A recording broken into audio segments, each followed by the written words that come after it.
बिस्मिल्लाहिर्रहमानिर्रहीम। नाज़रीन अस्सलाम वालेकुम, मैं हूं इमरान वसीम।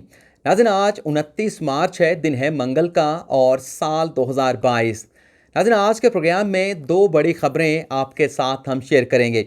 हमारी पहली खबर चौधरी परवेज़ इलाही साहब से मुतल्लिक है। इस खबर में हम बात करेंगे कि आखिर ऐसी कौन सी वजूहात थी, किसका दबाव था, कहाँ से दबाव था, किसकी टेलीफोन कॉल आई, कहाँ से टेलीफोन कॉल आई कि परवेज़ इलाही साहब जो ऑलमोस्ट अपोजिशन के साथ कमिटमेंट कर चुके थे, अपोजिशन को ज़ुबान दे चुके थे, मिठाई भी खाई जा चुकी थी, तो अचानक से ऐसा क्या हुआ कि परवेज़ इलाही साहब ने अपोजिशन की ऑफ़र को रिजेक्ट करके खान साहब की वज़ीर पंजाब बनने की ऑफ़र को एक्सेप्ट कर लिया।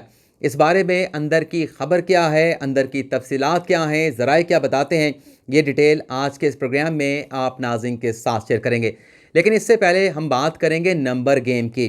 नाज़रीन इस वक्त नंबर गेम पर बात करना इसलिए ज़रूरी हो चुका है कि गुज़िश्ता रोज़ की और आज की पॉलिटिकल डेवलपमेंट के बाद जो नंबर गेम है अदम एतमाद की तहरीक के मामले को लेकर वो ख़ासी ज़्यादा दिलचस्प हो गई है। और आप तमाम देखने वालों के लिए जानना इंतहाई ज़रूरी है कि अदम एतमाद की तहरीक को नाकाम बनाने के लिए अब तक हुकूमत कितने नंबर सिक्योर कर चुकी है।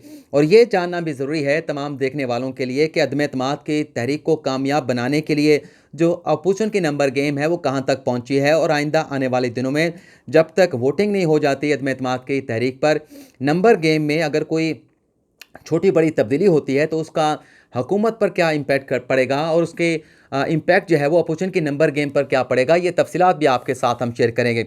अगर हम हुकूमत की नंबर गेम की इस वक्त बात करें तो आप नाज़रीन को याद होगा कि गुज़िश्ता साल मार्च में जब सेनेट के इंतखाबात में यूसुफ रज़ा गिलानी कामयाब हो गए थे ग़ालिबन 3 मार्च 2021 को, और जो हुकूमत के कैंडिडेट थे अब्दुल रफ़ीक शेख जो है उन्हें नाकामी का सामना करना पड़ा था। तो इस नाकामी के बाद, इस शिकस्त के बाद सदर मुमलिकत आरिफ अलवी साहब की जानिब से इमरान खान साहब से कहा गया था कि आप जो कौमी असम्बली है उससे एतमाद का वोट लें। तो ग़ालिबन 6 मार्च को, 5 मार्च को चेयरमैन सेनेट का इलेक्शन था और 6 मार्च को इमरान खान साहब ने कौमी असम्बली के ऐवान से एतमाद का वोट लिया था। तो उस रोज़ 6 मार्च 2021 को खान साहब को एतमाद के वोट की मद में 178 अरकान ने उन पर जो है वो एतमाद का इजहार किया था। यानी 178 जो है वो एक साल पहले खान साहब का जो है वो नंबर था जिसमें कौमी असम्बली के अरकान कौमी असम्बली ने उन पर जो है वो एतमाद का इजहार किया था। आज की अगर हम बात करें तो ये जो नंबर गेम है, ये जो नंबर था 178 का, ये घटकर 171 पर आ चुका है। और आप नाज़रीन को पता होना चाहिए कि वज़ीर आज़म मुंतखब होने के लिए आपके पास 172 का फिगर होना चाहिए। ये 171 कैसे पहुंचा, इसमें क्या तब्दीलियां हुई हैं, ये तफसीलात आपके साथ शेयर करेंगे। और इस वक्त जो अपोजिशन का नंबर है वो 170 है, यानी अपोजिशन के पास भी 172 अरकान की जो अक्सरियत है वो हासिल है कि वो अपना वज़ीर आज़म जो है वो मुंतखब करवा सकें, खान साहब के खिलाफ अदम एतमाद को कामयाब बना सकें। अगर हम हुकूमत के नंबर की बात करें तो इस वक्त जो पाकिस्तान तहरीक इंसाफ के कौमी असम्बली में नंबर मौजूद हैं वो 155 है। MKM जो कि इत्तेहादी है इस वक्त, उन्होंने अलग होने का ऐलान नहीं किया। 7 नंबर अपोजिशन के हैं, MKM के हैं। क्यू लीग के 4 नंबर में काउंट कर रहा हूँ क्योंकि इनके मजमूई तौर पे कौमी असम्बली में जो नंबर हैं वो 5 हैं, लेकिन तारिक बशीर चीमा साहब जो हैं वो चूँकि ऐलान कर चुके हैं, ऐलान कह चुके हैं कि वो अदम एतमाद की तहरीक में खान साहब के खिलाफ वोट करेंगे, खान साहब को वोट नहीं देंगे, तो मैंने 5 की बजाय 4 वोट जो है वो काफ लीग के शामिल किए हैं। इसी तरह से GDA के 3, अवामी मुस्लिम लीग का 1, बलोचिस्तान अवामी पार्टी का 1 जो है मैंने मिलाकर मजमूई तौर पर ये 171 का फिगर बनता है। इसी तरह से अगर हम अपोजिशन की बात करें तो मुस्लिम लीग नून के 84, पीपल्स पार्टी के 56, MMA मुत्तहिदा मजलिस अमल उसके 14, बाप पार्टी जिन्होंने कल अपोजिशन के साथ मिलने का, उसके साथ इल्हाक का ऐलान किया, उनके 4 नंबर हैं। बलोचिस्तान नेशनल पार्टी के 4, अवामी नेशनल पार्टी के 1, जमहूरी वतन पार्टी का 1, आज़ाद 4 के 4 उम्मीदवार। इससे पहले आज़ाद की तकसीम ये थी कि 2 जो आज़ाद उम्मीदवार थे वो हुकूमत के साथ थे, 2 अपोजिशन के साथ थे, लेकिन इस वक्त जो है वो कल की और आज की डेवलपमेंट के बाद जो चारों के चारों आज़ाद उम्मीदवार हैं वो अपोजिशन के साथ मिल गए हैं। इसी तरह से जमात इस्लामी का जो 1 वोट है उसे भी अगर अपोजिशन के खाते में शामिल कर लिया जाए, अभी तक तो उन्होंने फैसला नहीं किया, तो ये 169 बनता है। लेकिन अगर जमात इस्लामी का वोट निकाल भी दिया जाए और तारिक बशीर चीमा साहब जो बाकायदा तौर पर बगावत का ऐलान कर चुके हैं, बगावत पे तुल चुके हैं, उनका नंबर अगर शामिल कर दिया जाए तो फिर ये 169 ही रहेगा। और जमात इस्लामी का अगर आप शामिल करेंगे तो 170 हो जाएगा। तो 170 और 171 ये 41 टोटल नंबर बन जाते हैं, लेकिन कौमी असम्बली का जो ऐवान है वो 342 का है। तो एक रुकन चूँकि वफात पा गया था, उनकी नशिस्त खाली है जिस पर ज़िमनी इलेक्शन होने जा रहा है। लेकिन यहाँ पर आप नाज़रीन को ये बताना भी इंतहाई नागुज़ीर है, इंतहाई ज़रूरी है कि जो 13 मुनहरफ अरकान है जिसे हुकूमत की जानिब से शोकाज़ नोटिस जारी किया गया था, उसे अभी तक मैंने पाकिस्तान तहरीक-ए-इंसाफ की जमात का हिस्सा गर्दाना है, उसे पाकिस्तान तहरीक-ए-इंसाफ के अंदर शामिल किया है, क्योंकि जब तक ये जो नाराज़ अरकान है जिन्हें मुनहरफ अरकान का नाम दिया गया है, ये अपनी पार्टी के खिलाफ वोट नहीं देते थे, इन्हें दूसरी जानिब शामिल नहीं किया जा सकता। ये सारी सियासी सूरत हाल है। इसमें आइंदा आने वाले दिनों में जो तब्दीली हो सकती है, जो बड़ी तब्दीली वाक़ हो सकती है। मेरी स्पीड बढ़ गई है, मुझे पता है, और यही मेरे साथ हमेशा होता है कि बोलते बोलते इतनी ज़्यादा स्पीड पकड़ लेता हूँ कि मैं लफ्ज़ खाना शुरू कर देता हूँ। तो कुछ थोड़ा सा स्लो डाउन करने की कोशिश करते हैं। तो नाज़े आइंदा आने वाले दिनों में डेवलपमेंट ये हो सकती है, जो MQM है जिसके 7 वोट हैं उसमें दरारें नज़र आ रही हैं। MQM के अंदर भी वही एक तकसीम देखने को मिल रही है जो हम क्यू लीग के अंदर देख रहे थे। MQM के अंदर नाज़रीन इस वक्त 2 तरह की सोचें पाई जाती हैं। एक वो लोग हैं MQM के जो चाहते हैं कि हमें हुकूमत को सपोर्ट करना चाहिए, हुकूमत के साथ जाना चाहिए, गवर्नरशिप लेनी चाहिए, वजारत लेनी चाहिए, मज़ीद जो हुकूमत से मिल सकता है हमें वो हुकूमत से हासिल करके हुकूमत को सपोर्ट करनी चाहिए। लेकिन दूसरा जो MQM का ग्रुप है वो ये कहता है कि हमने जो आइंदा इलेक्शन है, इलेक्शन 6 माह के बाद भी हो सकते हैं, साल के बाद भी हो सकते हैं, 1.5 साल के बाद भी हो सकते हैं। अगर हम हुकूमत के इत्तेहादी रहेंगे तो हम इलेक्शन कैसे लड़ेंगे?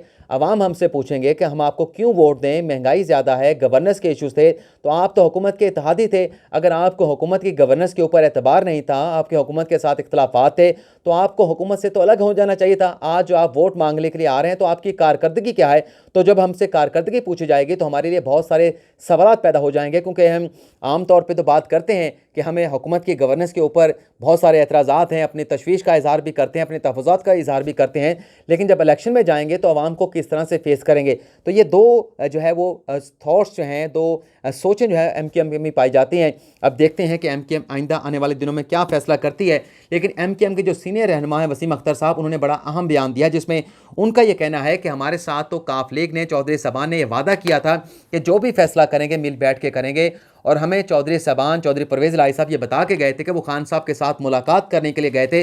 लेकिन हमारे लिए बड़ा हैरान कुन था, बड़ा शॉकिंग था कि जब हमें मीडिया के ज़रिए पता चला कि चौधरी साहब जो हैं, परवेज़ इलाही साहब जो हैं, वो तो वज़ीर-ए-आला की जो ऑफ़र है वो एक्सेप्ट करके आ गए हैं। तो इस पर उन्होंने कहा कि हमें बड़ा अफसोस हुआ कि हमें तो साथ लेकर चलने की बात की जा रही थी, लेकिन जब वज़ीर-ए-आला की ऑफ़र हुई तो काफ लीग ने और चौधरी साहब ने बड़े फौरी तौर पे उन्हें एक्सेप्ट कर लिया। हम जो फ़ैसला करेंगे हम सोच समझ के करेंगे कि हमने फ़ैसला क्या करना है। तो ये तो नाज़रीन नंबर गेम के हवाले से सूरत-ए-हाल होगी।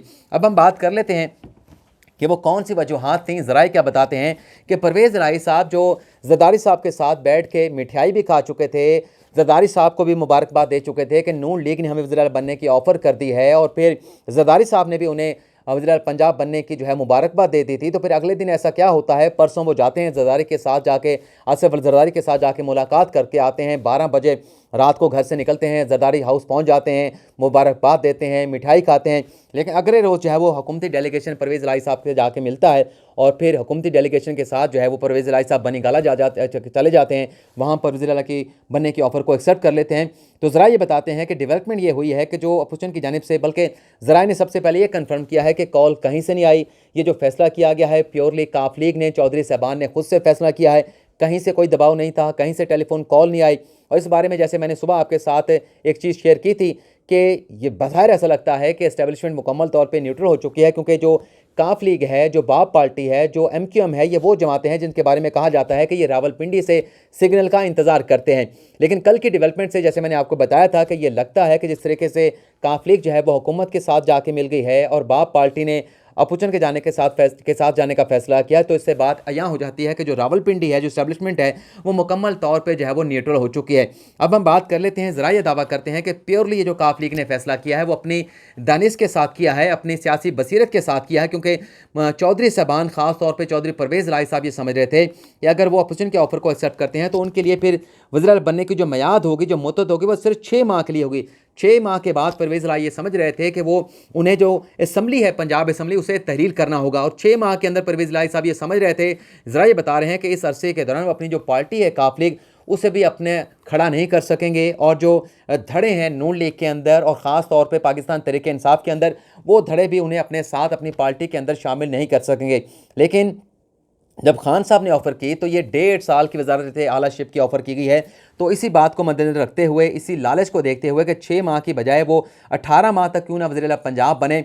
इस दौरान वो बहुत सारे गवर्नेंस के हवाले से फ़ैसले कर सकते हैं, अपनी पार्टी को खड़ा करने के हवाले से फ़ैसले कर सकते हैं और आइंदा के इलेक्शन के लिए वो नून लीग से और पीटीआई से धड़े तोड़ के अपने साथ शामिल करके अपनी पार्टी को अगले इलेक्शन के हवाले से मजबूत भी कर सकते हैं। दूसरी जो ज़राए ने वजह बताई है, वो वजह ये बताई गई है कि जो उनके और उनके बेटे मोइन सलाई के माली मामलात हैं, उन्हें भी मद्देनज़र रखते हुए कि अगर वो अपोजिशन के साथ जाते हैं तो उनके जो माली मामलात हैं वो भी खुल सकते हैं, उस पर एक्शन हो सकता है, उस पर कार्रवाई हो सकती है। लेकिन उन्होंने सोचा, परवेज़ इलाही साहब ने, कि अगर ये माली मामलात के जो केसेस हैं ये भी अगर रुक जाएँ, इन पर कोई एक्शन ना हो और पंजाब की सीएमशिप भी 18 माह के लिए मिल जाए तो ये ज़्यादा बेहतर फैसला होगा। लेकिन आज इसके साथ साथ आज की जो पॉलिटिकल डेवलपमेंट हुई है उससे तो बज़ाहिर ऐसा लगता है कि शायद परवेज़ इलाही साहब के लिए अब वज़ीर पंजाब बनना मुश्किल हो जाएगा, इतना आसान नहीं होगा। क्योंकि जो राना सनाउल्लाह साहब ने कहा है, उन्होंने तो एक और कहानी खोल के बयान कर दी है जिसमें राना सनाउल्लाह साहब ने कहा कि इनके कहने के ऊपर हमने इन्हें परवेज़ अपना पंजाब वज़ीर पंजाब बनाने का इनका मुतालबा भी माना और फिर इनके कहने के ऊपर हमने बुज़ार के खिलाफ अदम एतमाद की तहरीक भी उसी रोज़ जमा करा दी जिस रोज़ इन्होंने हुकूमत के साथ जाकर मिलने का फैसला किया। और फिर शाहिद खाकान अब्बासी ये कहते हैं कि काफ लीग को अब ये पता चलेगा कि सियासत क्या होती है। यानी नून लीग ये धमकी दे रही है, ये दावा कर रही है कि अब हम काफ लीग को बताएंगे कि सियासत क्या होती है। हम इनके साथ जो मुज़ाकरात कर रहे थे, हम इनके साथ जो मिल बैठ रहे थे, हम इनके साथ जो मीटिंग्स कर रहे थे, वो तो हम भाईबंदी में, दोस्तों वाली मुलाकात कर रहे थे, इसमें कोई सियासत नहीं कर रहे थे। लेकिन अब चूंकि काफ लीग ने फैसला कर लिया है तो सियासत क्या होती है अब ये नून लीग जो है वो काफ लीग को बताएगी। लेकिन इससे बढ़ के जो थ्रेट किया गया है वो साबिक सदर आसिफ अली जरदारी की जानिब से किया गया है। जरदारी साहब का नाज़रीन ये कहना है कि मेरे पास तो परवेज़ इलाही साहब आए थे, मुझसे मुबारकबाद ली, मैंने इनको मुबारकबाद दी, हमने मिठाई खाई और कहा कि आपकी वजह से हमें पंजाब का वज़ीर आला बनाया जा रहा है, इस पर मैं आपको मुबारकबाद देता हूँ, मिठाई खाई गई। फिर आसिफ अली जरदारी कहते हैं कि आखिर ऐसा क्या हुआ, इस पर मुझे हैरानगी हुई। और फिर आसिफ अली जरदारी ने यह चैलेंज किया अपना चौधरी साहबान को, ख़ास तौर पे चौधरी परवेज़ इलाही को, कि परवेज़ इलाही को वज़ीर आला पंजाब नहीं बनने देंगे, वो पंजाब के वज़ीर आला नहीं बन सकते। और फिर ये भी कहा गया कि नंबर गेम हमारे पास है, नंबर हमारे पास हैं, हम जो भी फैसला करेंगे, हमारा जो कैंडिडेट होगा वो अगला वज़ीर आला पंजाब होगा। और फिर साथ में ये भी कहा गया आसिफ अली जरदारी की जानिब से कि रात को मेरे साथ कमिटमेंट करके गए और फिर सुबह कहीं से कहीं चले गए। और फिर आखिरी जो उन्होंने वर्ड कहे इंग्लिश में जरदारी साहब ने, जिसमें उनका ये कहना था कि if your world are nothing then you are nothing. यानी जरदारी साहब ये कहते हैं कि अगर चौधरी साहबान की ज़ुबान नहीं है, चौधरी साहबान की कमिटमेंट नहीं है, तो मेरे लिए चौधरी साहबान की कोई वैल्यू नहीं है। तो ये जरदारी साहब ने कह दिया है। लेकिन अदम एतमाद की तहरीक के हवाले से मैं फिर ये कहूँगा, जो शेख रशीद साहब भी कहते हैं कि जब तक आखिरी घंटा गुजर नहीं जाता, अदम एतमाद की तहरीक पर वोटिंग नहीं हो जाती, कुछ नहीं कहा जा सकता। आखिरी दिन तक, आखिरी घंटे तक ये जोड़ तोड़ इसी तरह से चलती रहेगी, अफवाहों का बाजार गर्म रहेगा। लेकिन आपने हुकूमत की बातों पे यकीन करना है तो आपकी मर्ज़ी है, अपोजिशन की बातों पे यकीन करना है आपकी मर्ज़ी है। लेकिन होगा वही जब रिज़ल्ट सामने आएगा, तब तमाम चीज़ें खुल के सामने आ जाएंगी कि होता क्या है। कामयाबी के दावे तो सभी कर रहे हैं, लेकिन नतीजा तभी सामने आएगा जब इस पर वोटिंग करवाई जाएगी। तो ये नाज़रीन आज का हमारा वीलॉग, आपसे इजाज़त चाहते हैं। अल्लाह ताला आपका हामी नासर हो, दुआ में याद रखिएगा।